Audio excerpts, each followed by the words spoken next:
Graça e paz, meus queridos e minhas queridas do Senhor, que o Deus da paz esteja sobre a sua vida, sobre a sua casa, sobre a sua família, lhe guardando, lhe protegendo, lhe imunizando de tudo que é ruim e que a sua graça, maravilhosa graça, nunca falte sobre a sua vida e que o Santo Espírito continue a lhe imunizar de toda e qualquer enfermidade, de toda e qualquer doença.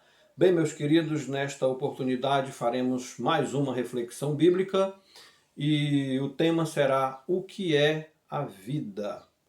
Para tanto, leremos o texto que está lá na carta de Tiago. Tiago, o meio-irmão de Jesus, provavelmente escreveu esta carta. As evidências estão mais aí sobre este amado servo. Diz-nos o texto sagrado no capítulo 4, versículos do 13 ao 16. Ouçam agora, vocês que dizem, hoje ou amanhã iremos para esta ou aquela cidade. Passaremos um ano ali, faremos negócios e ganharemos dinheiro. Vocês nem sabem o que lhes acontecerá amanhã, que é a sua vida. Vocês são como a neblina que aparece por um pouco de tempo e depois se dissipa. Ao invés disso, deveriam dizer, se o Senhor quiser, viveremos e faremos isto ou aquilo.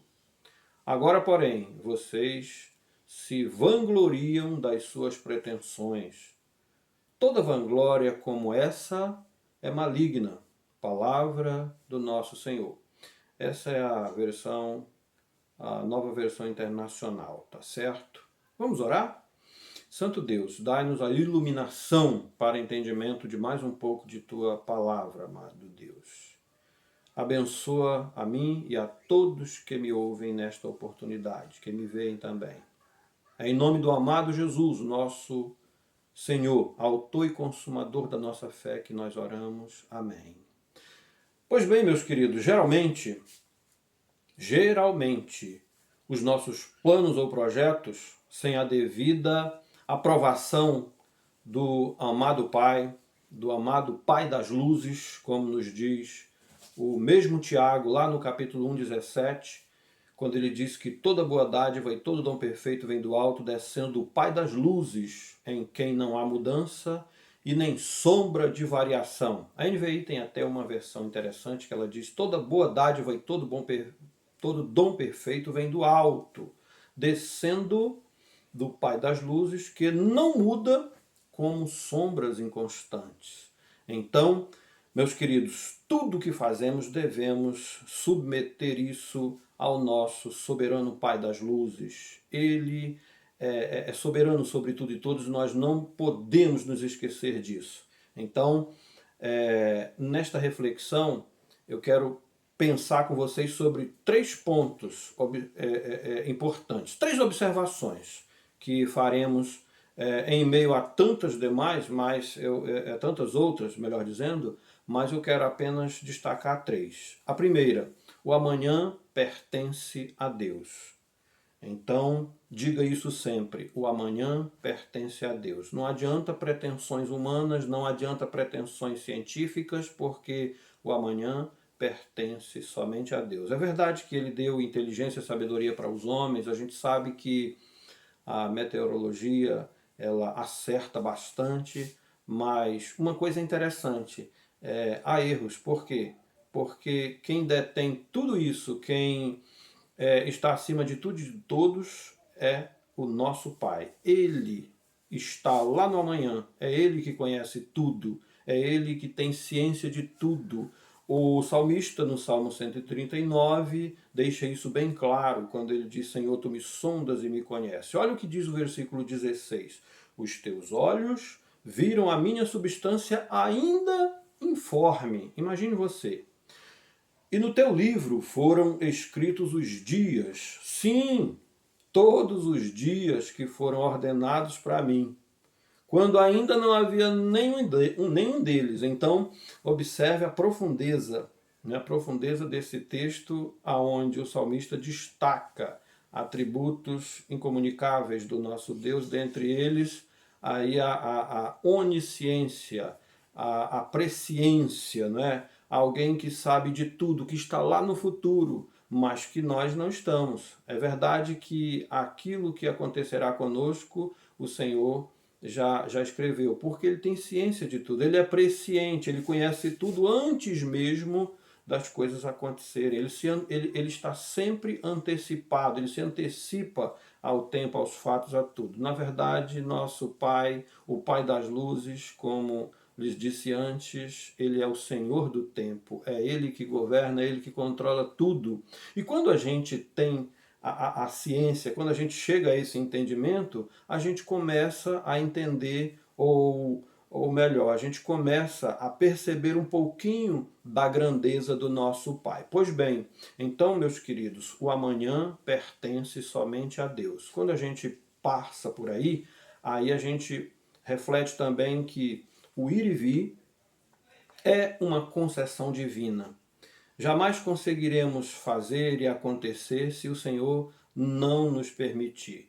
Então, neste texto, o servo do Senhor Tiago, ele nos adverte em relação a isso. Então, olha o que o salmista diz lá na sua oração no Salmo 121, no versículo 8. Ele diz assim: o Senhor guardará a tua saída e a tua entrada desde agora e para sempre. Quando o salmista faz esta oração e ele cita esta parte, é porque ele tem o entendimento e ele nos passa também isso, é claro, porque a palavra do Senhor ela acaba sendo a nossa regra de fé, de prática. É por ela que nós precisamos de nos orientar, de nos guiar nesta vida, neste mundo. Então, percebemos que ele exalta aí que a grandeza do nosso Deus em nos guardar quando a gente sai e quando a gente entra. Portanto, eu pontuei aqui neste segundo tópico que o ir e o vir é uma concessão divina. Se o Senhor não nos permitir ir e vir, irmãos, nós estamos perdidos, né? Nós estamos perdidos. Nós não sabemos quando saímos se vamos voltar e nem sabemos se ao voltarmos poderemos retornar da onde viemos ou para onde nós queremos ir. Na verdade, tudo é uma concessão do Senhor. Por isso, queridos, é importante que submetamos-nos à santa e soberana vontade do nosso Deus, para a gente entender, né? Para a gente compreender o que estamos fazendo aqui, o que viemos fazer, como estamos, como voltaremos, o porquê de estarmos aqui, o porquê de termos recebido o dom da vida. Pois bem, meus queridos, e eu quero ainda lhes dizer o seguinte: meu pai tinha uma expressão muito interessante que ele dizia assim: quando voltamos, não sabemos se iremos a determinado lugar outra vez, né? Ele usava esta frase, outra vez. E eu lembro muito de quando ele falava: vai voltar lá outra vez? Então, queridos, grave aí na sua mente e no seu coração. Quando saímos, não temos a certeza se voltaremos. E quando voltamos, não sabemos se iremos outra vez. Pois é. E como terceiro ponto, eu quero destacar para você exatamente a pergunta que o nosso amado Tiago nos faz. E a vida? Que é a nossa vida? Que é a sua vida? Né? Eu lembrei muito de uma canção do Gonzaguinha em seu refrão, lá pelos anos 80, né? Quem é dos anos 80 deve lembrar que esta música tocou muito. E ele, no seu refrão, ele diz mesmo assim, olha aí: e a vida?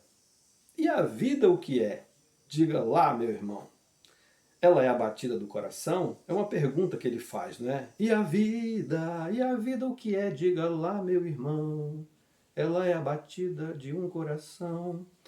E interessante que, como eu gosto muito de pesquisar no mundo musical, eu também observo uma música, né, do Rebanhão, que o seu vocalista na época, isso também nos anos 80, e o vocalista naquela época era o Janires. E este coração pequenito, né, como diz o Chaves, né, ele é frágil. E nos diz o vocalista do Rebanhão, nesta canção, mesmo assim. Você quer ouvir? Então, vamos lá. Vou cantar aqui um pedacinho, né? Ele diz mesmo assim: dentro de você mora um coração pequenininho, frágil, como bolha de sabão. E por aí vai, né? Se você quiser conhecer melhor esta linda canção, então procure aí que você vai encontrar aí no YouTube, né? No Rebanhão dos anos 80, Doce como Mel. Você vai encontrar esta bela canção na voz do irmão Janires. É uma linda lembrança, né? Uma linda lembrança. Pois bem, meus irmãos, e a vida? Que é a vida? Essa pergunta que foi feita tantas vezes até hoje, continua sendo feita, e a resposta a gente pode entender, né? O Gonzaguinha já diz que fica com a pureza da resposta das crianças, que ela é bonita e é bonita, né?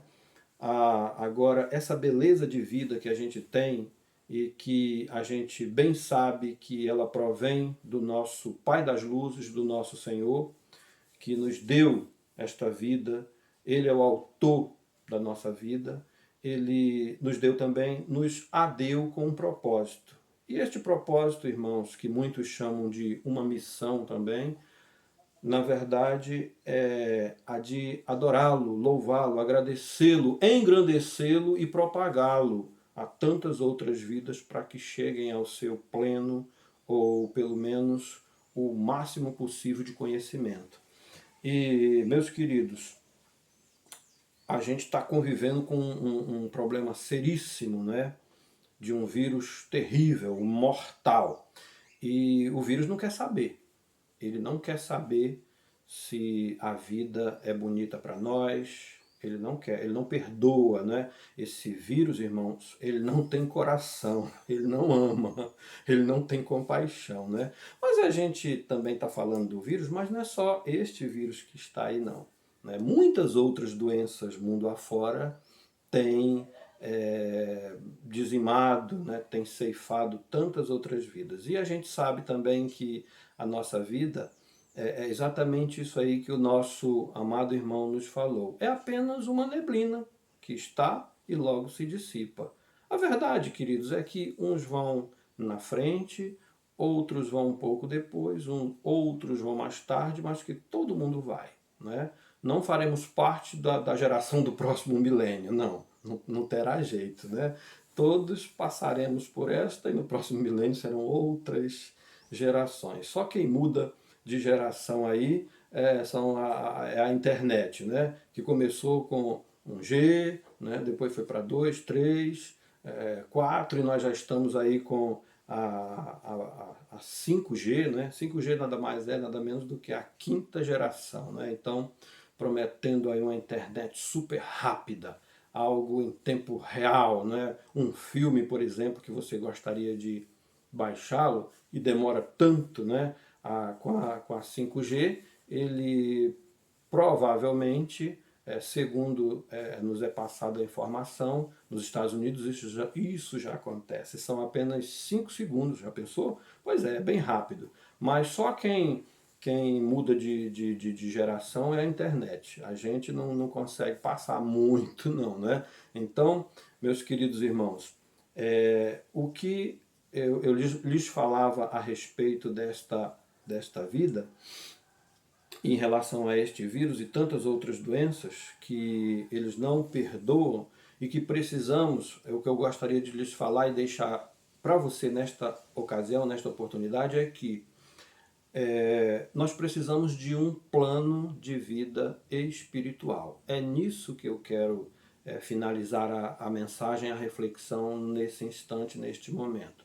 Todos nós que já temos os servos do Senhor, você que é uma serva de Deus, você que é um servo de Deus e já tem essa certeza de que já fez esse plano espiritual, a cada dia apegue-se mais a Ele, mantenha o seu olhar, né, a sua visão, sempre no alvo que é o nosso Senhor Jesus Cristo. Gosto muito do texto de Hebreus que diz, olhando firmemente para o autor e consumador da nossa fé. Então, quando a gente fita os olhos nele, as coisas ficam mais fáceis, mais práticas para a gente em meio a toda esta dificuldade que nós estamos enfrentando. E a mensagem que nós devemos, né, espalhar, pregar, levar aos demais é exatamente essa, de que os homens, as mulheres, todas as pessoas em meio a não apenas a pandemia, mas em meio a qualquer problema, ou ainda que a vida não tenha problemas, que na verdade isso é uma utopia, né? A vida sempre tem problemas.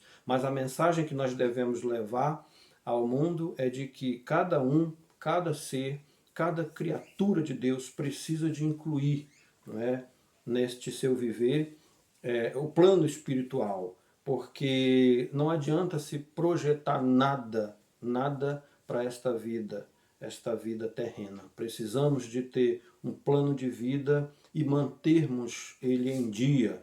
Eu ilustro, né, o plano de vida com um carnê, né, como a gente paga um plano de saúde, com o carnê da humildade a ele e as parcelas, né, da submissão diária, pagamento em dia, ou seja, a nossa vida sempre diante do seu trono de graça, sempre aos pés da sua cruz, sempre dizendo, Senhor, aqui eu estou, e reconheço de que a vida é um dom que me deste e que eu vou mantê-la sempre para o louvor da tua glória, para a expansão do teu reino. Quero viver o tanto que for necessário, ou o tanto que o Senhor me permitir viver, mas eu quero viver para o louvor da tua glória. Eu quero ser um ser que enquanto respira te louva, te adora, te serve e também compartilha o teu amor àqueles que ainda não conhecem, seja entre os meus, os seus familiares, né? Seja entre os seus vizinhos, aqueles que te fazem companhia no trabalho, aonde quer que você esteja,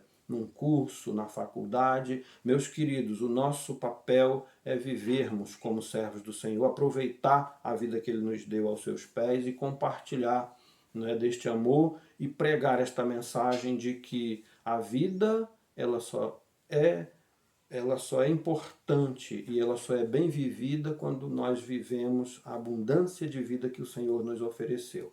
E é interessante que a gente vive a vida, vive o reino do Senhor Jesus Cristo, do reino de Deus, a vida dele neste mundo, enquanto servos aqui estamos, e viveremos eternamente quando ele assim voltar e arrebatar a sua igreja. Portanto, queridos, e a vida? O que é a vida?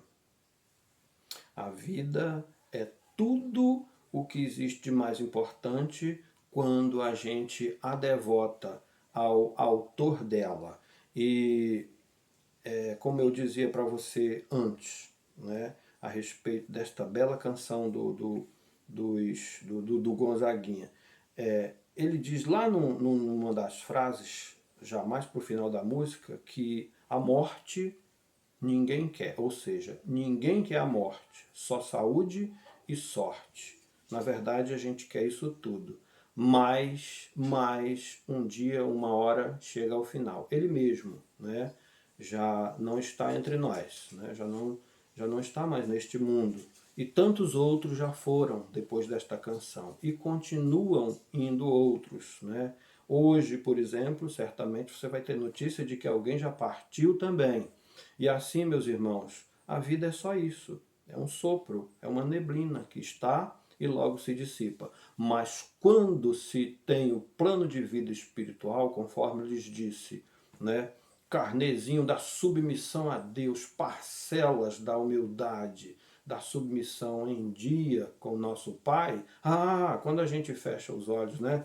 Nesta, a gente abre eles na outra, não é? Que é a vida realmente, propriamente dita, a vida eterna com Ele, ao lado dele. E se ela é eterna, é porque é para sempre, não é? Se é eterna, é porque não tem fim. Eu creio nisso, eu prego isso, eu vivo isso e incentivo você a continuar pensando assim, vivendo assim e pregando também assim. E Tiago nos dá esta bela senha, não é?